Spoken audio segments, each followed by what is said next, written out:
Olá, gente do Entretanto, estamos aqui para falar das coisas do Brasil e do mundo à luz do direito de maneira rápida, clara e objetiva, como é o estilo do programa. Dê o seu like, clique na sinetinha, inscreva no canal, nós precisamos de vocês.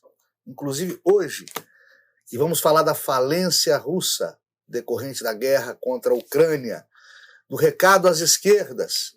Vamos falar de fundamentalistas e terroristas e dos prognósticos do presidente Bolsonaro sobre a crise econômica fustigada pelas medidas de distanciamento social, profecias estas que estão se mostrando corretas. Tudo isso, no entretanto, eu te aguardo. Eu não me ajoelho do politicamente correto, não, porra. O juiz não tem que entrar em pilha de mídia, que atuar fazendo justiça.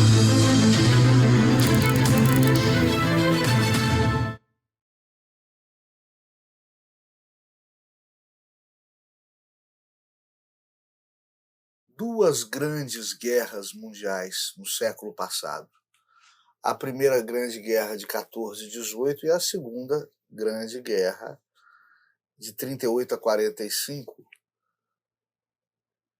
criaram um novo gigante econômico no mundo, hegemônico hoje em diversos setores, inclusive o bélico, que são os Estados Unidos da América do Norte. As guerras, elas têm principalmente conteúdo econômico e efeitos econômicos, que podem ser benéficos para países que comercializam armamento, que vendem armamento, que lucram, por qualquer modo, com a guerra. No caso dos Estados Unidos, com a economia europeia em frangalhos, assim como as suas cidades, o continente europeu todo bombardeado, todo destruído, o mundo financeiro, as riquezas do mundo se transferem, atravessam o Atlântico e se transferem para os Estados Unidos, que lucra com a guerra. Mas há como também sofrer muitas perdas, ir à ruína, à falência, à bancarrota financeira com as guerras. É o que está acontecendo com a Rússia. Desde os Césares, nós sabemos que é muito mais fácil comerciar com outro país, entrar em acordo financeiro com outro país, bater um papo e discutir um jeito de resolver tudo financeiramente com outro país. É muito mais barato isso do que guerrear com outro país.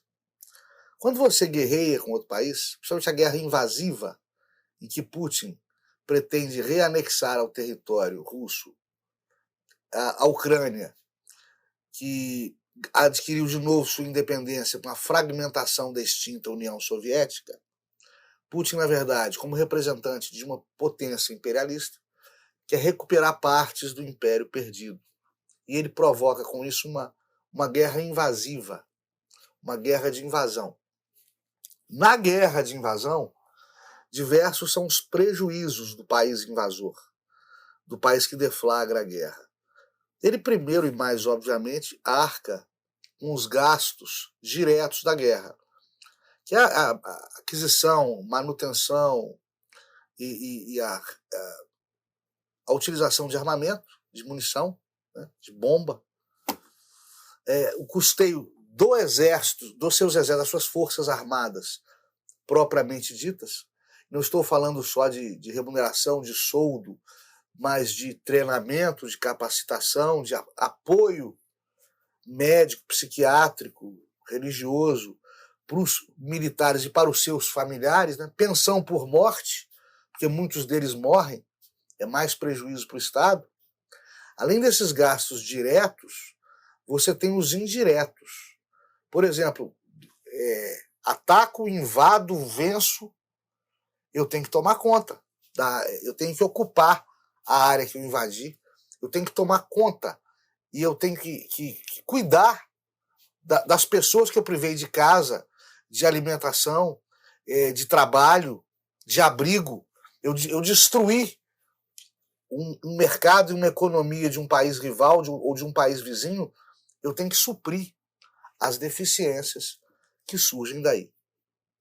E, por fim, né, no caso específico do Putin, as represálias, os embargos econômicos, né, o embargo bancário impedindo o acesso da Rússia ao mercado bancário internacional, a transferência de dinheiro. Empresas multinacionais boicotando a Rússia, empresas russas proibidas de ganhar dinheiro, de manter patrimônio fora das fronteiras do Estado dominado com mãos fortes por Vladimir Putin.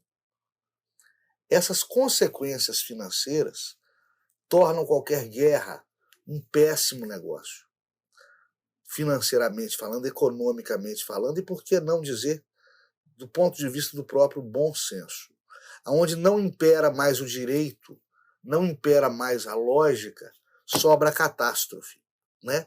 Inclusive financeira. A guerra, nunca antes tanto quanto agora, continua sendo um péssimo negócio em todos os aspectos. Eu lanço um recado às esquerdas aqui. Vão trabalhar pelo amor de Deus.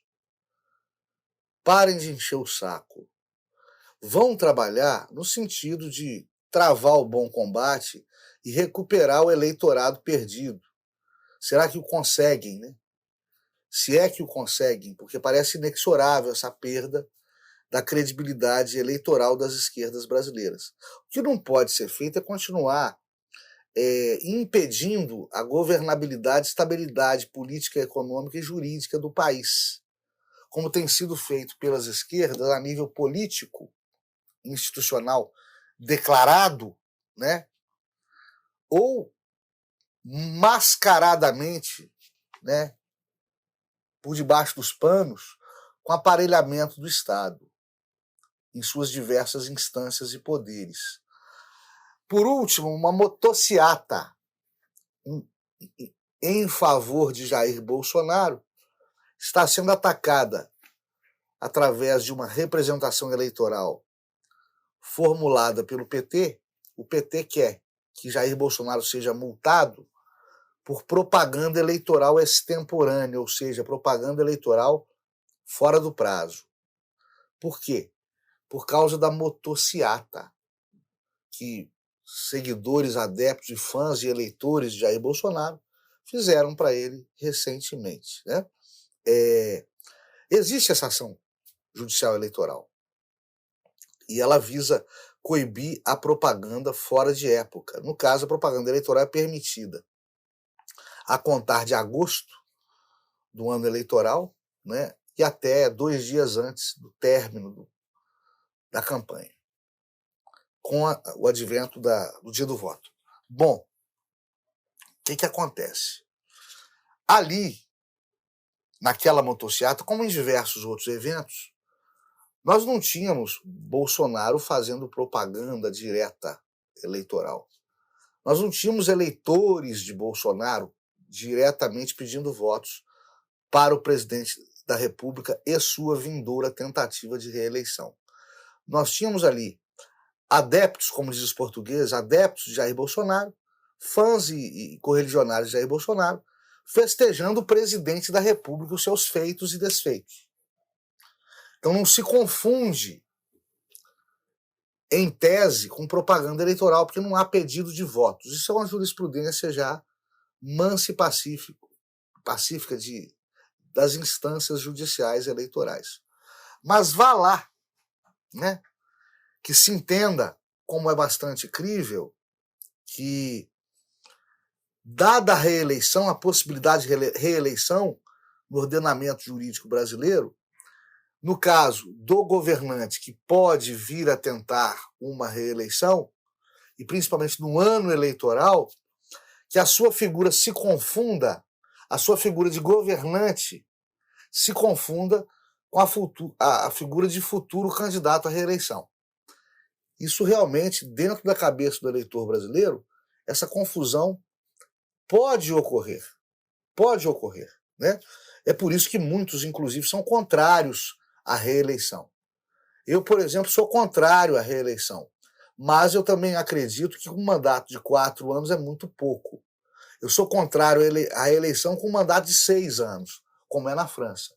6 anos eu acho suficientes 4 é muito pouco. 4 é uma distância entre uma Copa do Mundo e outra. Não dá para fazer muito pelo país, não. Mas, enfim, se confunde realmente a figura do candidato com a figura do governante político. E isso pode, evidentemente, afetar os vindouros e futuros resultados da campanha eleitoral e do pleito eleitoral. Só que é chumbo trocado. Lula, quando em evento no sindicato, em evento perante artista da Globo, ele fala, por exemplo, em resolver o problema da guerra da Ucrânia, tomando cerveja com o Putin, o presidente da Ucrânia, ele está batendo papo ou está fazendo campanha prévia? Lula, quando defende em reunião de membros do Movimento Sem Terra, do MST, membros de diretórios acadêmicos de faculdades, dentro do seu curral eleitoral, quando Lula defende que se invadam casas de deputados nas respectivas cidades onde eles moram, ele está batendo papo ou fazendo propaganda eleitoral extemporânea, fora do prazo, antes do prazo? Em ano eleitoral, gente, a besteira é tão grande que em ano eleitoral tudo é propaganda eleitoral. Então não adianta reclamar. Não adianta representar gastando papel à toa, gastando tempo dos senhores ministros à toa e gastando o saco da gente com essa fofocaiada, com esse burburinho, com esse disse-me-disse em torno de ações que propostas já estão destinadas ao fracasso. Porque atacam um posicionamento jurídico absolutamente seguro e divergente daquilo que é postulado, ou seja, estão falando que é propaganda eleitoral extemporânea antes do prazo, fora do prazo, a motociata dos adeptos de Jair Bolsonaro, quando a jurisprudência dominante no país é no sentido de que, se não há pedido direto de votos, não há que se falar em propaganda eleitoral antecipada. Navegam, divergem da jurisprudência dominante para ganhar assuntos em portais de notícias, né? Por isso, pessoal da esquerda, vamos trabalhar, vamos recuperar por ações positivas o seu patrimônio político perdido e extinto, construam alguma coisa pela primeira vez na vida, ao invés de destruir, tá certo? A gente fica muito chateado com os novos atentados terroristas em Nova York e em Londres. Chateados, mas não surpresos, tá? É uma leitura que se faz. Quem viaja muito sabe disso. Quando eu comecei a viajar para a Europa, eu fiquei absolutamente assustado com a permeabilidade das fronteiras europeias. O que significa isso? Entra quem quer. Muçulmano, candomblé, católico, protestante, gente com ficha criminal, criança sem pai, avô sem neto, cachorro, periquito, papagaio, todo mundo que quiser entrar na Europa e por ela trafegar ao longo de suas inúmeras fronteiras, hoje quase inexistentes dentro de um continente unificado, ou praticamente unificado, fique à vontade. Isso gera um caldo cultural muito perigoso, né? Uma confrontação de culturas e de religiões e de etnias que no mundo perfeito tenderia a agremiar, a unir, a criar um clima de religião comum, de política comum e de todos unidos com todos. Um sincretismo religioso político. Isso no mundo perfeito. No mundo como o nosso, em que a gente evolui e volta ao primitivismo da guerra, como estamos vendo agora, no mundo como o nosso, isso só acirra as diferenças e aumenta as rivalidades históricas, religiosas e entre vizinhos. É o que está acontecendo na Europa. E quanto aos Estados Unidos, os americanos estão pagando e vão pagar mais caro ainda por terem escolhido um presidente bundão. Biden é um fraco. Biden, com sua omissão, permitiu que o Talibã recuperasse o Afeganistão. Biden, com sua omissão, permitiu que Putin invadisse a Ucrânia. Com Trump, nada disso teria acontecido, né? Nós vamos ver agora que falta que faz um presidente forte para a maior economia do mundo, para um país que tem sido, nas últimas décadas, o xerife da humanidade. Xerife esse que perdeu a força. Aí, quando você deixa de ser influenciado pelo poder econômico e cultural dos Estados Unidos, você fala, opa, estou ficando livre, né, de uma nação imperialista. Os Estados Unidos nunca tiveram colônia em lugar nenhum, eles foram colônia. Em segundo lugar, a alternativa a eles é ser colônia da China, a ser colônia da Rússia do Putin, né? De Cuba, dos Castro. O que você prefere? Eu sou Estados Unidos Futebol Clube. E se você gosta de um sanduíche McDonald's, de uma boa série da Netflix, você gosta de ler um HQ, um gibi, você gosta de ir ao cinema, você gosta dos grandes filmes de Hollywood, da literatura ocidental, de vestir jeans, eu te aconselho a continuar no meu time, preferindo os Estados Unidos aos regimes totalitários da periferia do mundo, e que deflagram, e que fazem parir a esses terroristas, né? A esses terroristas que não tem nada de fundamentalistas, né? Esses terroristas que são políticos, atos sangrentos, mas incrivelmente com conotação política. A política que vem daquele pensamento tão comum às esquerdas de que os fins justificam os meios. Esse lema, levado às suas últimas estribeiras, gera atentados terroristas como esses que vemos, lamentamos, mas não nos surpreendem jamais, infelizmente. O terrorismo existe porque existe população inocente e gente fraca no mundo. A fragilidade, a fraqueza, a compassividade atrai a agressividade. Ou seja, quem é fraco atrai a agressão de quem é mais forte.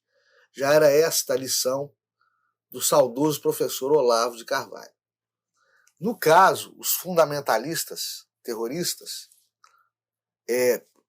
procuram minar o governo e a economia de países que contribuíram, na visão dos terroristas, que contribuíram para o enfraquecimento do mundo árabe islâmico.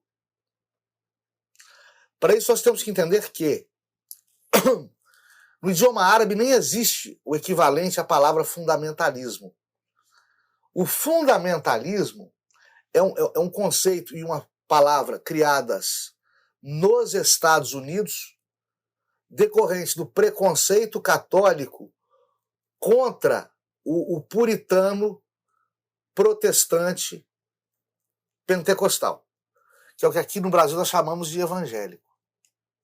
O preconceito católico com a linha dura do evangélico americano cria o termo fundamentalista, que nem existe em seu equivalente no idioma árabe. Todo muçulmano, né, aprende no Islã que as pessoas que possuam outro credo, outra religião, não são só pessoas de outra fé, né, mas são considerados por eles infiéis. Infiéis à única religião que realmente conta, que é o Islã de Mohammed, criado por Maomé. Mas nem por isso o Alcorão ou a Sharia, que nós já visitamos aqui em outro programa, ensinam a atacar o infiel. Não é porque a pessoa não é muçulmana que ela é atacada por atentados terroristas de seitas políticas de esquerda do mundo islâmico. Não. Os ataques terroristas ocorrem porque, na visão desses políticos que fomentam o terrorismo internacional, naquele país onde o atentado irá ocorrer, o Estado facilitou, propagou ou fomentou a desislamização de países árabes controlados pelo regime muçulmano. Trocando em miúdos, nos regimes autocráticos ou teocráticos islâmicos, a regra religiosa controla o Estado. O Estado não é laico, não é leigo. Ele é sacro. Ele é controlado pelos clérigos, pelos sacerdotes, através das leis religiosas. Então, no Irã dos ayatolás, por exemplo, a Constituição é comandada pelo Alcorão. É a lei religiosa que vale. Ela será, quando muito, interpretada, adaptada aos nossos dias, relida para os nossos dias. Mas o que vale é a lei religiosa. E com a ocidentalização do mundo, né, com o Estado laico, que virou um pré-requisito para a democracia, com inúmeros exemplos dessas democracias dando certo em todo o mundo ocidental, isso representa uma força interna contrária às regras muçulmanas do Estado sacro, do Estado controlado pela Igreja, do Estado controlado pela fé religiosa. E os seus gestores se sentem enfraquecidos com esse poder externo. Quando esse poder externo não é só cultural, é também econômico, é também bélico, aí sim, os maus políticos dos estados islâmicos, esses maus políticos te elegem para inimigo. Quando você reside ou governa um país que se coloca publicamente contrário ao Estado religioso muçulmano. É por isso que eles elegem Espanha, Inglaterra, né, Estados Unidos, países estrategicamente posicionados para demonstrar que é um péssimo negócio ser inimigo do Islã e atacar a fé muçulmana como controladora dos estados islâmicos. Ou seja, todo país que se poste publicamente contrário ao domínio governamental da religião, do credo muçulmano nos países do Islã é visto como um povo não somente infiel, que isso não seria o suficiente para os ataques terroristas, mas como também inimigo do Islã. E isso fomenta o terrorismo como ferramenta de descontrole, de causador de descontrole social e governamental. O que o terrorismo busca, né, é causar o desgoverno nas nações que ele entende inimigas, e o faz através do morticínio de inocentes em atentados terroristas, fazendo valer aquele velho brocardo, aquele lema das esquerdas de que os fins justificam os meios, né? E para que não se diga que não vem das esquerdas, olha o que o Vladimir Lenin falou. Lenin, comunista, que foi o fundador da União Soviética, tá? Não veio o seu Lula dizer que ele é de direita, não, pelo amor de Deus. Lenin, Lula, leia. O que Lenin falou? Somos favoráveis ao terrorismo organizado. Isso deve ser admitido francamente. Lenin, em seus escritos, o disse. Ah, mas eu sou de esquerda, mas eu não sou comunista. É a mesma fonte de todas as esquerdas. O comunismo, que nasce lá dos jacobinos da Revolução Francesa. Isso é conhecer a história, né? Então a esquerda, com o seu lema de que os fins justificam os meios, né, toma propriedades, invade plantações de fazendas, né, ocupa reitorias de universidades, promove assassinatos virtuais de reputação, manda invadir casa de deputado, estatiza gasoduto da Petrobras, e quando se assusta, está promovendo atentado terrorista. Picha o prédio da ministra Carmen. É isso aí. O terrorista será sempre, sempre o terrorista de esquerda. Reificação é uma falácia. Você sabe o que é uma falácia? Uma falácia é má filosofia ou malandragem retórica, ou seja, conversa para boi dormir.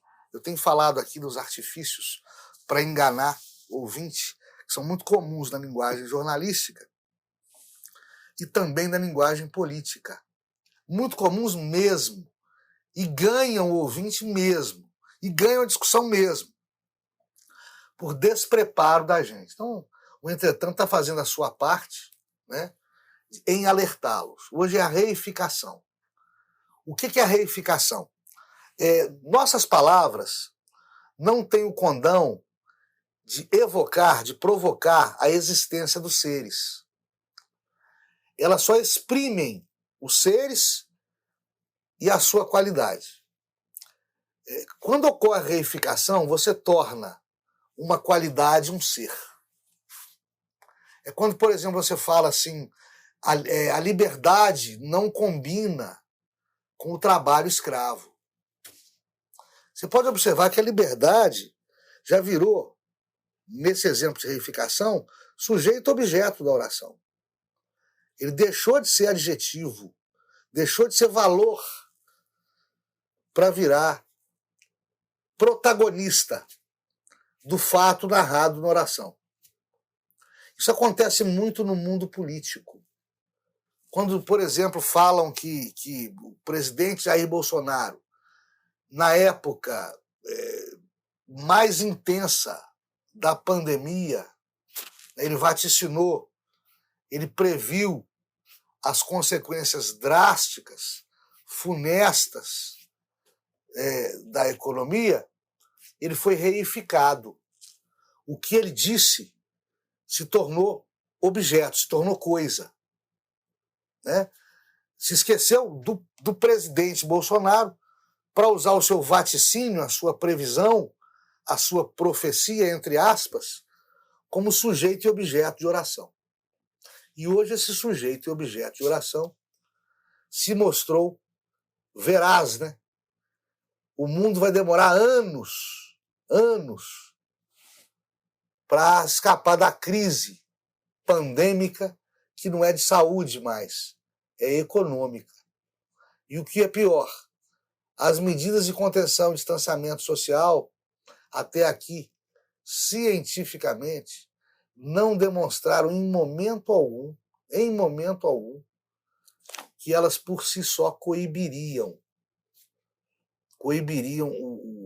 o aumento do contágio, a proliferação dos casos de Covid-19.